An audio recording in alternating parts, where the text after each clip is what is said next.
China has expressed its firm support to Hong Kong authorities for their guilty verdict on the financial hub's landmark national security trial known as the Hong Kong 47. A Chinese Foreign Ministry spokesperson said at a regular media briefing that no one can engage in unlawful activities in the name of democracy and then try to escape the sanction of the law.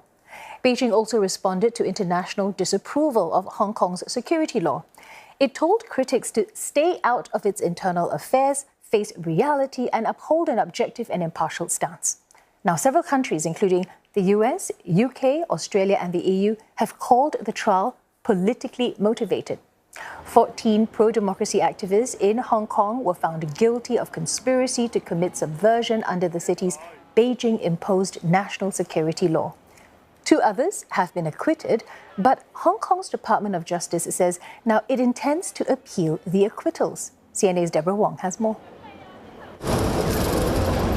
The 14 who were found guilty include former politicians Helena Wong, Leung Kwok Hong, and journalist Gwyneth Ho. They were accused of conspiring to subvert state power by agreeing to veto any budgets introduced by the government, regardless of their content. In the nearly 320-page judgment, the judges determined that by forcing the government to accede to their political agenda, it amounted to an abuse of power, undermining the government's authority, as well as causing what it calls a constitutional crisis for Hong Kong. The 2 acquitted are former district councillors Lawrence Lau and Lei Yushun. The court found that they never declared or agreed to veto the budgets, nor forced the government to accede to demands.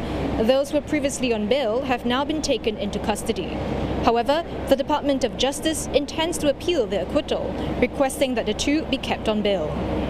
Some supporters were visibly emotional earlier after the verdict was announced. Now, it was a very packed gallery with crowds spilling even into the adjacent courtrooms as well as the sitting area outside. And National Security Police Chief Lee Kwai-wah, he addressed the media earlier, welcoming the verdict and even praised his colleagues for enduring what he calls was heavy criticism and slander during the trial.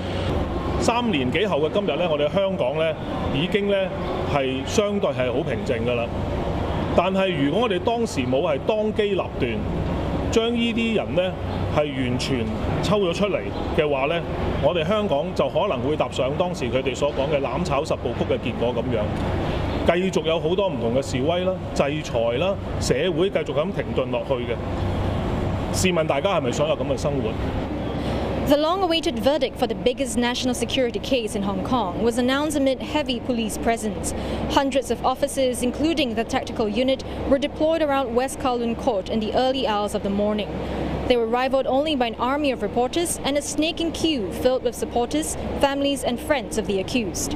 At one point, opposition party, the League of Social Democrats, attempted to unfurl a banner, but was promptly stopped by the police. Foreign consular officers were also present, unsurprising given the international scrutiny on national security cases.